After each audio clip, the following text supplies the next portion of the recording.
శ్రీ గురుభ్యో నమః. అందరికీ నమస్కారం అండి. ధనాన్ని ఎలా ఆకర్షించాలి అనే విధానాన్ని మనం ఈరోజు తెలుసుకుందాం.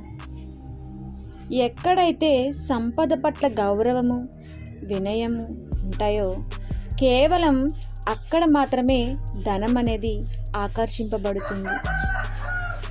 కావున ప్రథముగా మీరు అనుసరించే ప్రతి ఎఫర్మేషన్ పట్ల నమ్మకము మరియు జాగ్రత్త వహించండి. నేను అనంతమైన డబ్బు పొందడానికి అర్హుడను. ఆర్థికపరమైన స్వేచ్ఛ నా జన్మ హక్కు. నేను శక్తివంతమైన మనీ మ్యాగ్నెట్ని. నేను సిరి సంపదలను ఆకర్షించడానికి సిద్ధంగా ఉన్నాను. నా సంపద దినదిన అభివృద్ధి చెందుతుంది. ధనాన్ని ఆకర్షించే అనుభవం అంటే నాకు చాలా ఇష్టం. నేను ఆకర్షింపబడటానికి మక్కువ చూపిస్తున్నాను. వేరు మార్గాలలో నా సంపద సృష్టించబడుతుంది. అత్యంత భక్తితో నేను ధనాన్ని ప్రార్థిస్తున్నాను. నా సొంత ధనానికి నేనే అధికారిని.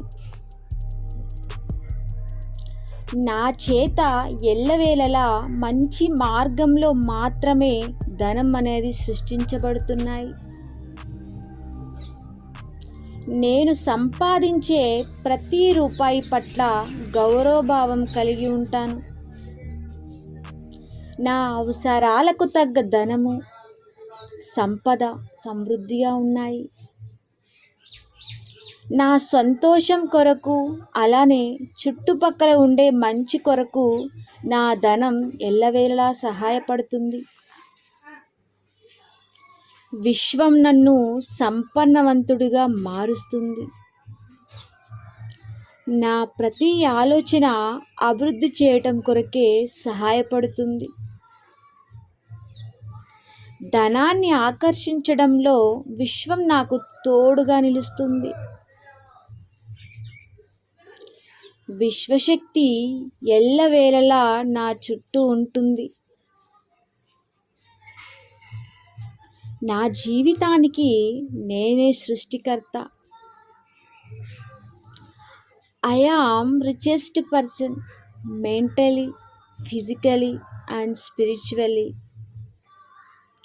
I am richest person mentally, physically, spiritually. I am richest person mentally, physically and spiritually. I am richest person mentally, physically and spiritually. ఇలా ప్రతిరోజు ఉదయం మనం 108 సార్లు మెడిటేషన్ చేసినట్లయితే ధనాన్ని మనం ఈజీగా ఆకర్షితులమవుతాము. ప్రతి ఒక్కరూ ఉదయాన్నే ధనాకర్షణ కలగటానికి ఇలా యోగా చేయండి. మెడిటేషన్ చేసేటప్పుడు మనం ఏ విధమైన ఆలోచనలు ఆలోచించకుండా మీకు వీలైతే ఇదొక రికార్డింగ్లా పెట్టుకొని మీరు స్మరించుకుంటూ ఆ రికార్డింగ్ని వినండి. ఇలా మీరు మీ ఆత్మగౌరవాన్ని, మీ వినయాన్ని విశ్వం పట్ల ప్రవర్తించినట్లయితే చాలా మంచి ఫలితాలు ఉంటాయి. Thank you.